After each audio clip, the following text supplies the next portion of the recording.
તો મહેસાણા અને આણંદ લોકસભા બેઠકનું ગૂંચવાયેલું કોકડું ઉકેલવા માટે ભારતીય જનતા પાર્ટીમાં મંથન થઈ રહ્યું છે। આપને જણાવી દઈએ કે ગુજરાત ભાજપાના પ્રભારી ઓમ માથુર પણ હાલ ગુજરાતમાં જ છે અને તેથી મહેસાણા બેઠકને લઈને જે પરિસ્થિતિ ઊભી થઈ છે, નાયબ મુખ્યપ્રધાન નીતિન પટેલને કમલમ ખાતે બોલાવવામાં આવ્યા, જ્યાં પ્રભારી ઓમ માથુર, નીતિન પટેલ સહિત ભાજપાના અગ્રણીઓની બેઠક મળી હતી, જેમાં ઊંઝા વિધાનસભા અને મહેસાણા લોકસભા બેઠક અંગે ચર્ચા થઈ। જો કે નાયબ મુખ્યપ્રધાન નીતિન પટેલના કહેવા અનુસાર કોઈ જ કોકડું ગૂંચવાયેલું નથી।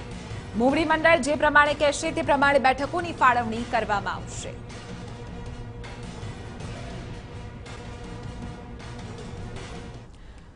आज मुद्दे पर जानकारी मेळवीशुं टीवी 9 संवाददाता किंजल मिश्रा पासेथी। किंजल, भारतीय जनता पार्टी तरफथी जे बाकीनी सीटो छे तेना उम्मीदवारोनी राह जोवामां आवी रही छे। महत्वपूर्ण जे बैठक छे आणंद अने महेसाणानी, आ बैठको उपर आखरे आणंद उपर लगभग 2 नामों चर्चा रह्या छे, पाटीदार नामो, महेसाणा पण एक रीते पाटीदारोनुं गढ़ छे। कई रीतनुं समीकरण અહીં જોવા મળી રહ્યું છે?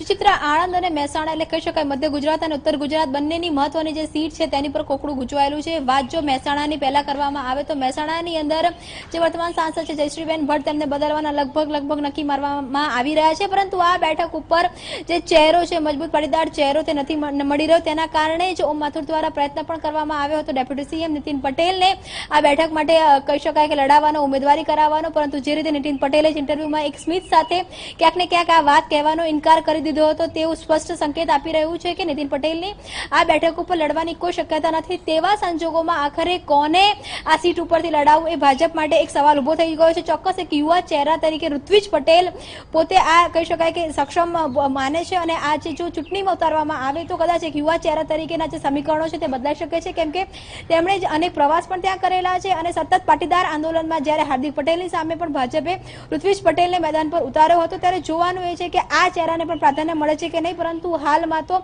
સમગ્ર મામલો આખો કહી શકાય કે ગૂંચવાયેલો છે। આ બેઠક ઉપર કોઈ એક ચહેરા પર સર્વસંમતિ સધાઈ રહી નથી, એવી જ ક્યાંક ને ક્યાંક પરિસ્થિતિ આણંદમાં થઈ રહી છે। આણંદમાં દિલીપ પટેલના નામ પર સ્થાનિક કાર્યકર્તાઓને વિરોધ છે, કોઈ પણ સંજોગોમાં તો દિલીપ પટેલને સ્વીકારવા તૈયાર નથી। તો બીજું જે નામ છે મિતેશ પટેલ કે જે અંગુર તુવેરદારના ઓનર છે, ત્યાં કાર્યકર્તાઓને સહમતિ છે, પરંતુ ત્યાં પક્ષ દ્વારા આ નામ પર સ્વીકૃતિ નથી। એટલે કહી શકાય કે મધ્ય ગુજરાત અને ઉત્તર ગુજરાતની 2 મહત્વની સીટો ઉપર કોકડું ખૂબ મોટી રીતે ગૂંચવાયેલું છે, જેના પર હાલમાં ન પ્રદેશ મોવડી મંડળ કંઈ કહેવા તૈયાર છે અને ના તો રાષ્ટ્રીય સ્તરથી કોઈ પણ પ્રકારની વાતચીત આવી રહી છે, પરંતુ એવા ચોક્કસ છે કે 7 જે બેઠકો છે જેને જાહેરાત બાકી છે, તેમાં આ જે 2 બેઠકો છે, આ 2 બેઠકો પર પેચ ફસાયેલો છે। એના જ કારણે બાકીની જે બેઠકો છે તેને પણ જાહેર કરવામાં હાલમાં આવી રહી નથી।